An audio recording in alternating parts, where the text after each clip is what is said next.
عبد الرب ناگی صاحب، بعض دفعہ لوگ وراثت تقسیم نہیں کرتے اور خاندانی جائیداد کے طور پر رکھ دیتے ہیں، اس کا کیا حکم ہے؟ تو میں نے بیان کیا، یہ ایام جاہلیت کی غلط حرکتیں ہمارے ہاں اب بھی چلی آ رہی ہیں۔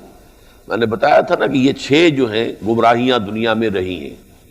یا تو یہ کہا جائے وہ قومی ملکیت ہے، وہ فرد کی ملکیت ہی نہیں ہے، یہ گویا کہ ایک طرح سے کمیونزم کے قریب چلا جاتا ہے کہ زندگی میں تو آپ کی ملکیت ہے لیکن آپ کے فوت ہونے کے بعد ملکیت ختم، وہ نیشنلائز ہو جائے گی۔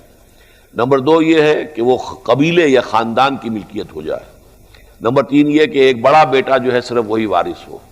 نمبر 4 یہ کہ بیٹوں میں سے جو بھی اس وقت لڑائی کے قابل ہو، جنگ کرنے کے قابل ہو، دفاع کے قابل ہو، ان کو دیا جائے۔ عورت کا سرے سے کوئی حصہ نہیں، یا یہ کہ عورت کو زیادہ سے زیادہ بہت رعایت کی جائے تو جائیداد منقولہ میں سے کوئی حصہ دے دیا جائے۔ یہ ساری گمراہیاں تھیں جن کی نفی کی گئی ہے اور پورا قانون وراثت اللہ تعالیٰ نے بیان کر دیا ہے۔ کسی خاندان میں اگر مسلم اور غیر مسلم والدین اور اولاد ہو تو ان کا کیا حکم ہے؟ مسلمان کسی غیر مسلم کا وارث نہیں اور نہ کوئی غیر مسلم مسلمان کا وارث ہو سکتا ہے۔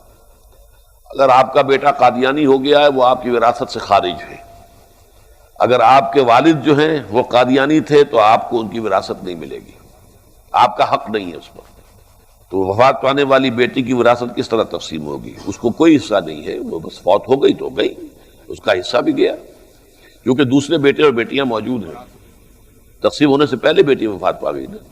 عاطف زبیر، اگر متوفی یا متوفا کے 3 یا 4 بیٹے ہیں، ان میں سے ایک اگر اپنے اثر و رسوخ کی بنا پر تمام جائیداد کو دبا لے تو شریعت اس کے بارے میں کیا کہتی ہے؟ اور پاکستان کے قانون میں اس کے بارے میں کیا درج ہے؟ پاکستان کے قانون میں کیا درج ہے یہ تو میں نہیں جانتا، یہ تو کوئی وکیل صاحب بتائیں گے، لیکن شریعت کی روح سے اس نے بہت بڑا گناہ کمایا ہے، اس نے حرام جو ہے وہ اپنے پیٹ میں بھرا ہے، انگارے بھرے ہیں۔ یہ وراثت کا اس طریقے سے ہڑپ کر جانا جو ہے یہ بہت بڑا گناہ ہے، گناہ کبیرہ ہے۔ لے پالک کا کوئی حصہ نہیں ہے وراثت میں، اس لیے کہ لے پالک جو ہے اسلام اسے تسلیم کرتا ہی نہیں۔ یہ تو آپ کو معلوم ہے سورہ احزاب میں تفصیل کے ساتھ اس کا حکم آیا کہ یہ متبنہ کا قانون بالکل منسوخ کر دیا گیا، متبنہ کی کوئی حیثیت نہیں ہے، اس کی بنا پر کوئی حکم شرعی جو ہے وہ ثابت نہیں ہوتا ہے۔ کلالہ کا باقی مال جو کہ قانونی وارث کو دینے کے بعد بچ جائے تو اس جائیداد کا کیا بنے گا؟ وہ اس سے پھر اور ہلکا ہے، چچا ہیں، بھتیجے ہیں، وہ ان کی طرف منتقل ہوگا، اس لیے تو دائرے پر دائرے کھینچتے چلے جائیں گے نا۔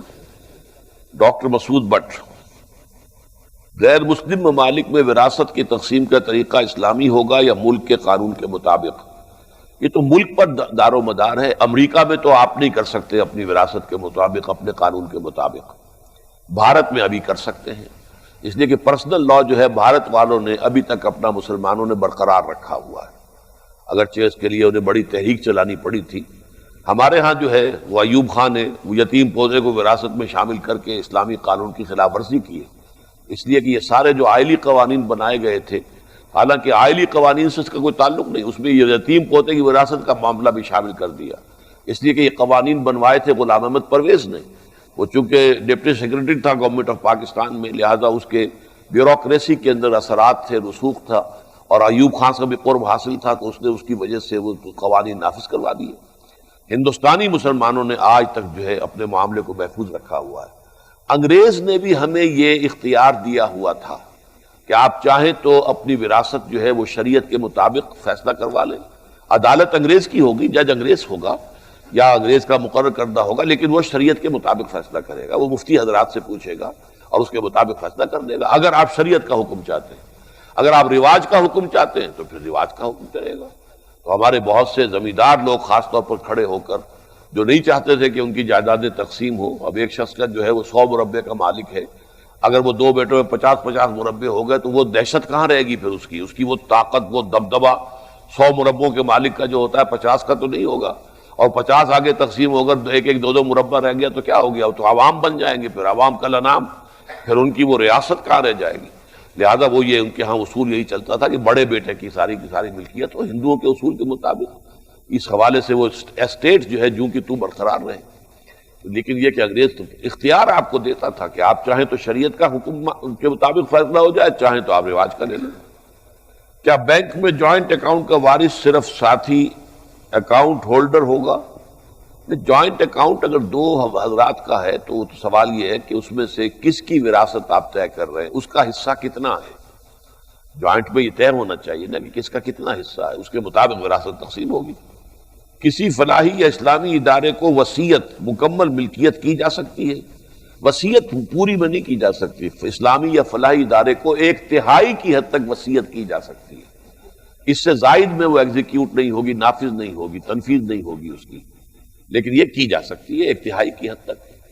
اگر کسی آدمی کے بیٹے اور بیٹی ہیں، بیٹے برسر روزگار ہیں اور بیٹی بیمار ہے اور شادی کے قابل نہیں رہی، کیا والد صاحب ایسی بیٹی کے نام اپنے حصے سے زیادہ بلکہ اس کی سہارا اور زندگی گزارنے کے لیے کافی ہو جائے؟